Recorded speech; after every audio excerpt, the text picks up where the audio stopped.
And we are back, and I am starting with yet another thank you, because as with the third video of the Nations League being 100 subscribers, the third video of the Women's Euros being 200 subscribers, the third video of the Premier League predictions for this season coincides with me hitting 300 subscribers. So hopefully we can get to 400 before video 3 of the World Cup in November, but if that is the way it has to go, that's the way it has to go. As always, a massive thank you to everyone that has helped this channel grow so much over the last couple of months, and hopefully we can get even bigger, even faster over the coming months. Just a brief reminder that I am posting 4 days a week on my gaming channel as well, so if you want to see even more of me, go check that out. Link to that will be available at the end of the video and in the description. Let's get back into the usual process, and what a week it was once again. Obviously, Manchester United losing 4-0 to Brentford was probably the biggest headline. My reaction to that will also be available at the end of this video. On top of that, we had Liverpool losing for the, well, not losing, sorry, dropping points for the second time already this season, leaving them 4 points behind Man City in the race for the title already. And finally, what a London derby we had, with the 2-2 draw, a last-minute equaliser, both managers getting sent off, and Antonio Conte bizarrely saying in his interview yesterday that he may still turn up on the touchline despite being suspended. So, very interested to see what happens with that. All in all, another incredible week of Premier League action. Let's see how that affected the points for this series. So, these were my predictions for Game Week 2, and these were the results. And, as you can see, it was a good start. If it wasn't for the Digne own goal, it would have been 3 points for the Aston Villa-Everton game, and not going to complain too much about City getting one more than I predicted, but pretty much, other than that, everything wrong. Not by much, though. Leeds, only 1 goal in it. West Ham, Nottingham Forest, only 1 goal in it, and the other ones I can't really complain too much about. It was actually Fulham that were closer to winning against Wolves, and if it wasn't for Nick Pope's heroics, Brighton would have got that win against Newcastle. So, not too much to complain about, but sadly it does mean that I only got 3 points for this week, which brings the season score up to 9 for the first 2 weeks.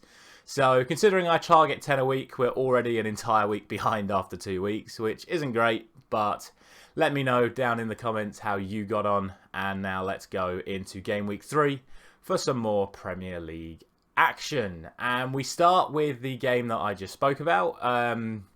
The Saturday lunchtime kickoff, 12:30 kickoff, is Tottenham against Wolves. And I'm going to go on the assumption that Antonio Conte is not going to be on the touchline. I don't think it's going to make much difference to the overall result.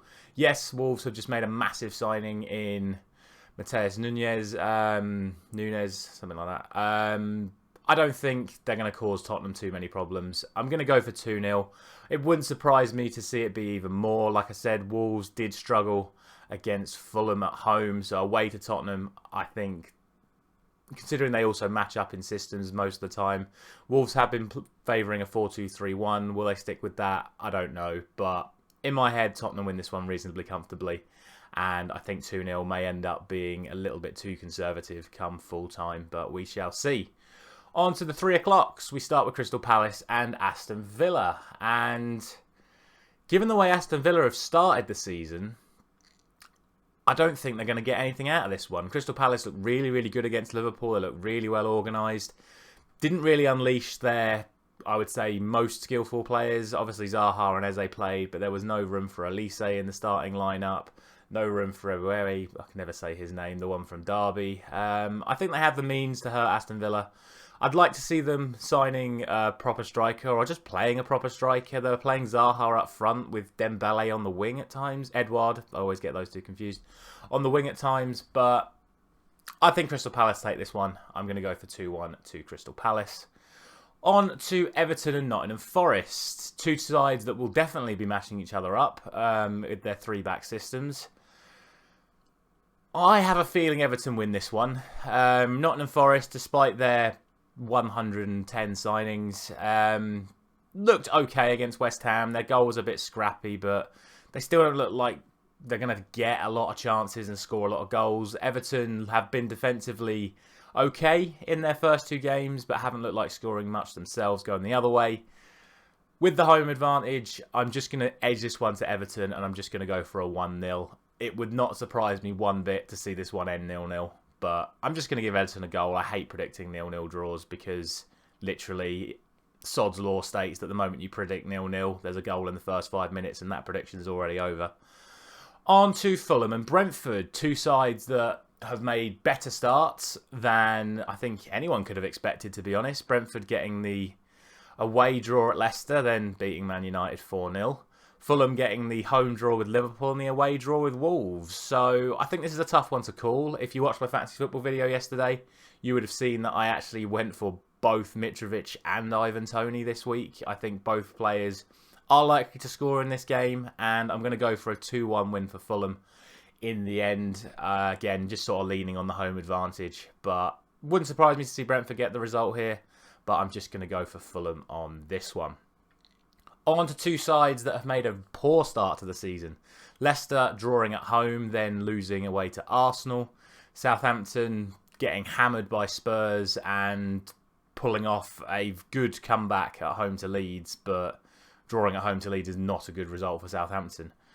I would expect Leicester to take this one based on what I've seen from those two games so far. And I'm going to go quite heavy as well. I'm going to go for 3-0 to Leicester. I just don't see Southampton doing anything.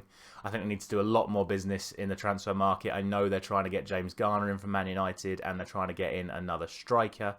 Meanwhile, Leicester are still holding on to their key players as it stands. So with them all available, I expect them to take the win quite comfortably there. On to the evening game, we have Bournemouth and Arsenal. Bournemouth obviously getting a great win at home to Aston Villa in their opener before getting the expected thumping from Manchester City. They come up against an Arsenal side that are the only other team other than Man City to win their two opening games. I think realistically the only logical option to go for here is an Arsenal win. I'm not going to go too severe. I'm just going to go for 2-0 to Arsenal. I don't think Bournemouth have enough threat to damage the Arsenal defence, especially if Solanke is still out. And if Arsenal play the way they did against Leicester, certainly offensively, there'll be far too much for Bournemouth to handle. So I think 2-0 is the safe one, kind of like the Tottenham and Wolves one. Could be more, but I think 2-0 is the safe option. Then we move on to Sunday and we start with Leeds against Chelsea. Leeds, another team that has arguably surprised a few, including myself, with their opening two results. I don't think they've got enough quality to beat Chelsea. I don't even think they've got enough quality to draw with Chelsea. I think Chelsea were the better team against Spurs and were unlucky due to several reasons not to beat Spurs. So going away to Leeds, I don't think would be too much problem for them. I'm going to go for 3-1. I see Leeds causing enough problems to maybe nick a goal, but Chelsea will have far too much going the other way. So 3-1 to Chelsea there. On to West Ham and Brighton. And West Ham got their European campaign, off to a good start last night with a comfortable win. Brighton, of course, you can never predict Brighton. Certainly not me. I still think West Ham should be winning this game. If it wasn't for their European result last night, I maybe would have gone for another draw here. But they've got their first goals of the season under their belts now. So I do expect them to get some goals against Brighton. I do expect them to beat Brighton. And I'm just going to go for 2-1. Finally, on Sunday, we have Newcastle up against Man City in what I think could be a very, very entertaining game. Newcastle definitely have the means of hurting Man City, but so did West Ham and so did Bournemouth. And they've defended fantastically well so far this season. I believe they're the only team yet to concede. Please correct me if I'm wrong on that in the comments. But I believe City are the only team yet to concede so far. And obviously they've won both their openers. They have a good record against Newcastle as well. So I am going to go for 3-0 to Man City. That may sound incredibly harsh, but they've just got so much quality. And if they're firing on all cylinders like they were last week, they will blow Newcastle away. I don't think Newcastle are quite at the level where you can say, oh yeah, they can definitely get points off of Man City here. So hopefully I'm wrong, but for me, it is another comfortable win for Man City.